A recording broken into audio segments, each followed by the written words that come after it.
What is up? It has been a hot minute since I've been on here. But, life happens. Things get in the way. But we do have a pretty good card tonight, UFC 256. And yes, this is coming up pretty last minute. But, that's what's new. When I do post videos, it's kind of last minute. I'm going to try and change that.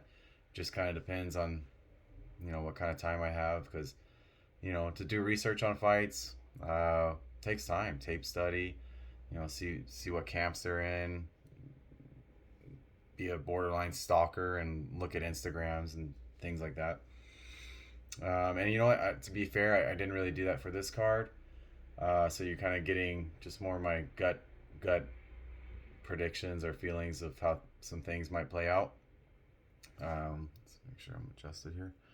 Hopefully the audio is okay. Yeah, so we'll just dive in. They canceled one of my favorite underdogs on the card, Dwight Grant against Li Jingliang. I like Dwight Grant, at least as an underdog. Anyway, that fight is canceled, but it's a really good card overall. So good main card, good prelims.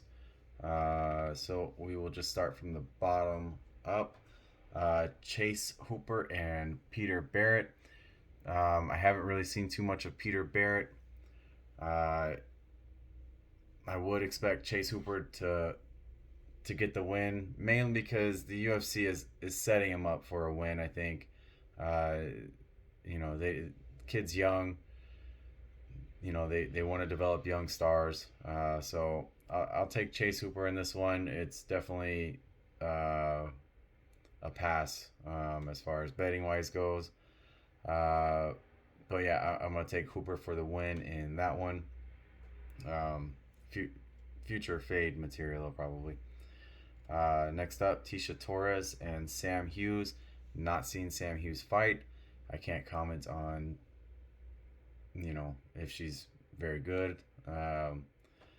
Tisha Torres is a massive favorite, though. I think she's the biggest favorite on the card by a landslide.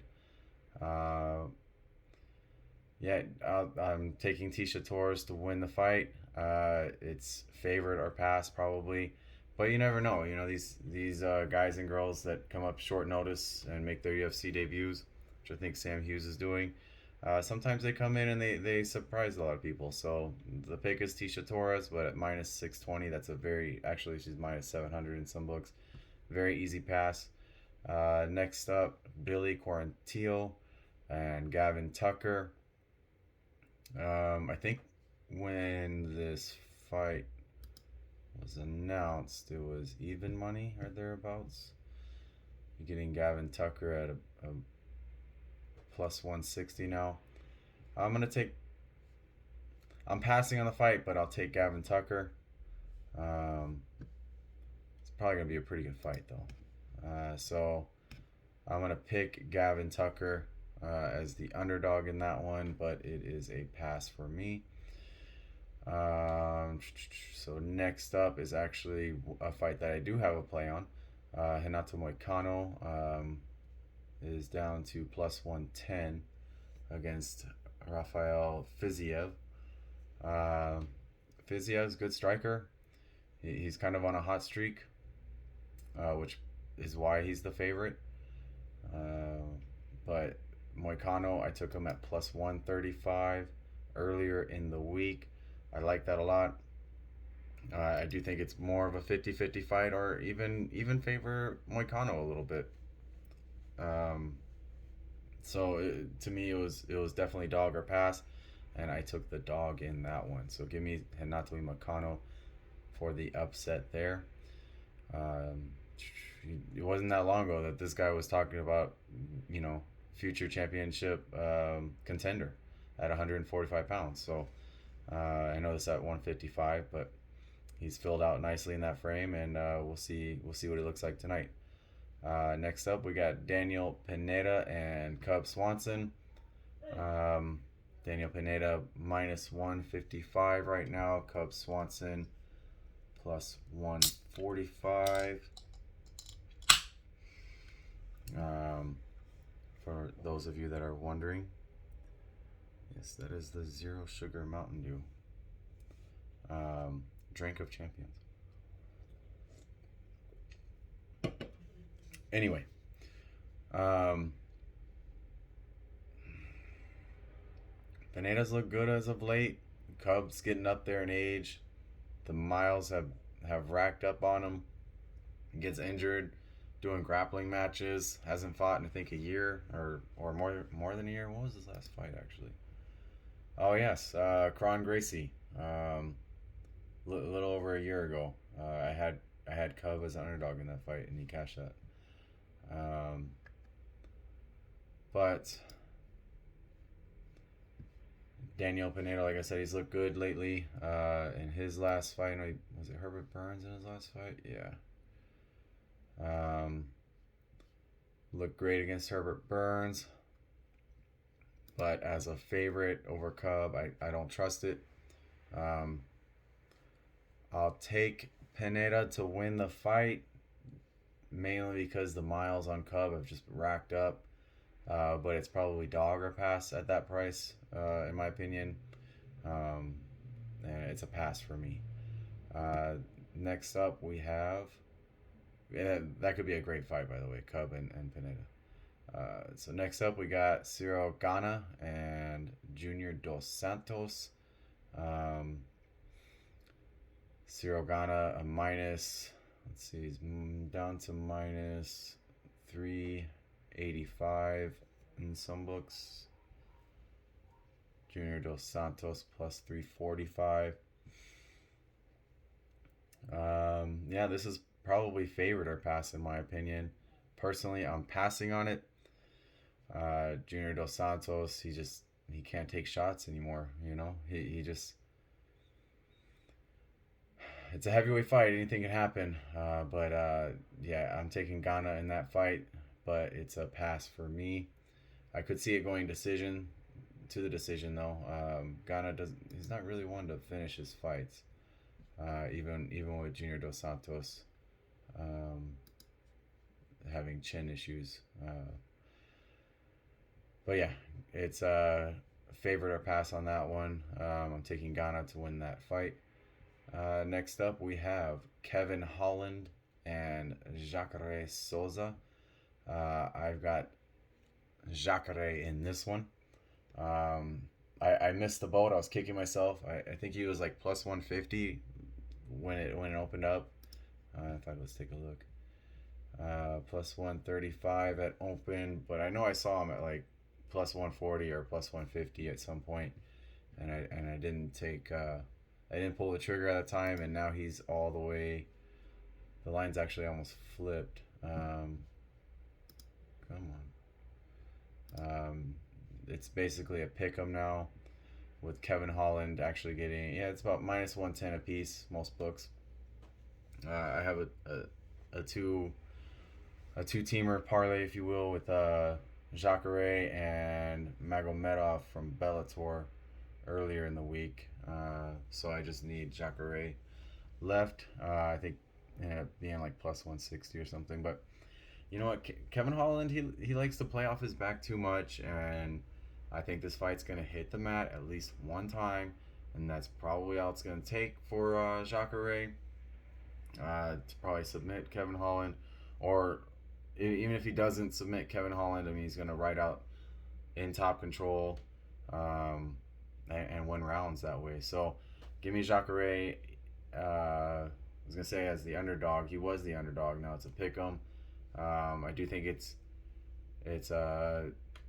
Jacare or pass. I mean, there's not a ton of value left on Souza. But yeah, give me Jacare on that one for the win. Mackenzie Dern and Verna Jandiroba. Give me another dog on this one. So Mackenzie Dern is the favorite. She's actually her odds have improved. She's now minus 160 with the comeback on Jandiroba plus 150. I took Jandiroba at plus 165. You know, it could be a fight where they just end up looking at each other the whole fight. because both girls are very high level black belts. I actually have Jandiroba straight up, and I think I took her at submission and a prop at like plus 800. Um, Mackenzie, she looked a lot better in her last fight. She's got heavy hands, and if she's really focused, Mackenzie, I'm talking about, if she's really focused and making improvements fight over fight, she could very well come out here and win this fight against Jandiroba, but I'm gonna have to see it to believe it. And yeah, give me Jandiroba on this one as the underdog. I think it's closer to a 50-50 fight. So the fact that you're getting plus 150 or plus 165, I like that a lot on Jandiroba. Like I said, it's probably, in my opinion, closer to a 50-50 fight. So give me the dog money on Verna. Man, the people's main event next. Tony Ferguson, El Kukui. He's hovering around the minus 150 to minus 170 range against Charles Du Bronx Oliveira, right around plus 140. Man, if this fight was 3 years ago, it would be Tony all day, every day, no question about it. But Tony is coming off of what could be a life-changing beating from Justin Gaethje. When was that fight? That was back in May. Where's it at? Yeah, May 9th. So it's been a while. I do expect Tony to come back. His recoverability is insane, but the risk here you run in with taking Tony is he gets hurt in every fight now. Pettis dropped him. He pretty much laid a beat down on Cowboy, but Lando dropped him. Let's look at his fights. Justin Gaethje, we know what Gaethje did to Tony. So, I rate Tony very highly. I think strongly that if those fights with Khabib had never fallen through a few years back, 2, 3, 4 years ago, I think Tony was the guy to beat Khabib. So, coming in here against Charles Oliveira, I like Tony, but it's honestly it's a pass, just because if Tony does get hurt, I could see Charles Oliveira ending up in a dominant position, and Tony's great at surviving punishment, but he's not going to be able to survive a submission attempt from Charles Oliveira, despite, and this is if it's rocked Tony, okay? If they're both fresh on the mat, Tony can hold his own, but with that 10th plan of jiu-jitsu. But if Tony's hurt and they're on the mat, I think Charles could lock in a submission. But as far as the betting line goes, it's a pass. I do have Tony by KO or TKO. I took him at plus 225. I think there's a significant chance that he does finish Charles Oliveira in the second round, maybe the third round, just from the pace that Tony pushes, man. And it's not going to be a 5-round fight, so he can push it even more. It's going to be a 3-round fight. So we're going to see what Charles Oliveira is made of in this fight. Great fight. Give me Tony in this one. Moneyline wise, it's a pass, but I do like him by KO or TKO. I think there's a little bit of value in that at plus 225. Just a small play anyway. And then that takes us to the main event of the evening. So I've already gone 14 minutes. Deiveson Figueiredo, the champion, against Brandon Moreno. Man, Deiveson, he looks like he'd be the like arch villain in kung fu movies. He's the guy at the top of the dojo or something that you're just not gonna beat.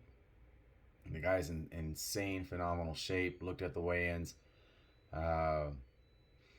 Yeah, he could be a champ for a very, very, very long time in the flyweight division. Brandon Moreno is the clear-cut #1 contender. It's crazy these guys just fought 3 weeks ago. That said, minus 310 on Figueiredo The comeback on Moreno is now plus 280. This line's been going up and down all day. I'll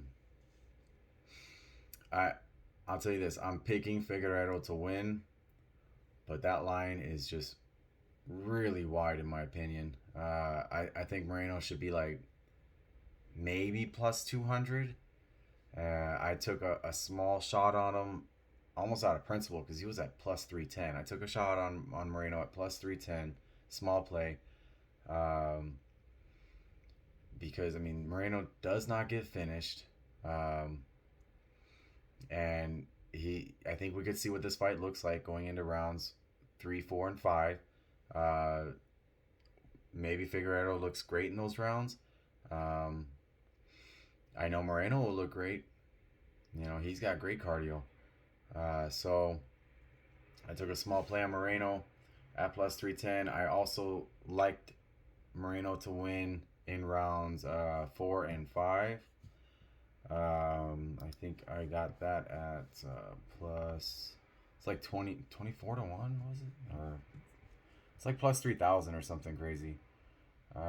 Which I thought was nuts, because, you know, if Figueiredo can't put away Moreno and this fight sees later rounds, if Figueiredo doesn't have the cardio and they end up in scramble situations, I think Moreno can definitely catch Figueiredo in a sub later in the fight.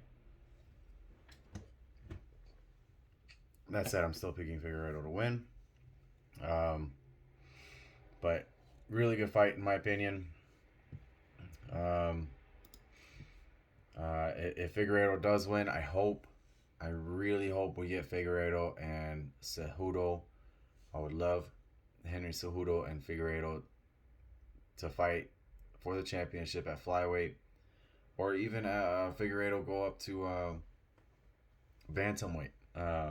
I think Cejudo takes that fight, but we shall see. So those are my picks. Again, nothing I'm really confident on, but it's a fun card, make things interesting a little bit. Let's see. We got some really good fights coming up next week too, I think. Just to look ahead quickly. Geoff Neal and Wonderboy. That's a hell of a fight. Good main event. Jose Aldo and Chito Vera next week.